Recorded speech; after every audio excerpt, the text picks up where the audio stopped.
আসসালামু আলাইকুম, হাবিবি বলছি। আজকে আপনাকে কিভাবে সহযোগিতা করতে পারি? ওয়ালাইকুম আমার এই মাসে কিছু টাকা কেটে নেওয়া হয়েছে।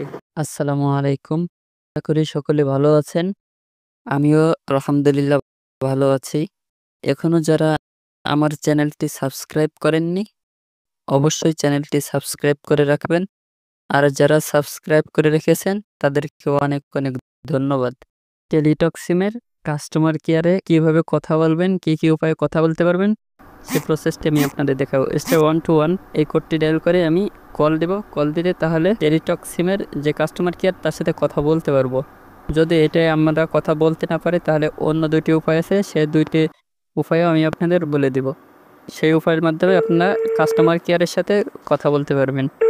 যে কোনো সমস্যার কথা বললে তাহলে সমস্যার সমাধান করে দেবে।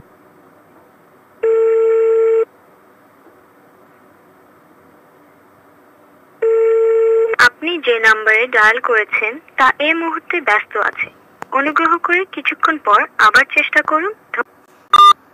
ওই নম্বরে আমি 121-এ আমি কথা বলতে পারলাম না, এর জন্য আমার টেলিটক সিম দিয়ে আমি টেলিটক অফিসিয়াল যে নম্বর সেই নম্বরে কল দেবো। টেলিটক অফিসিয়াল নম্বরটি আমি আপনাদের দিয়ে দিচ্ছি 01550116। আমি যে নম্বরটি দিচ্ছি এই নম্বরটি দিয়েই আপনার কাস্টমার কেয়ারে কল দিবেন টেলিটক সিম দিয়ে।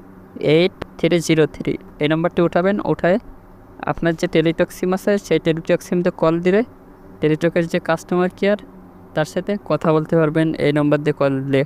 আপনার যদি টেলিটক সিমে টাকা না থাকে তাহলে অন্য অপারেটরের সিম দিয়ে টেলিটক কাস্টমার কেয়ারের সাথে কথা বলতে পারবেন। সেই নম্বরটি হলো 015, এই যে আপনারা দেখতে পাচ্ছেন 00121121।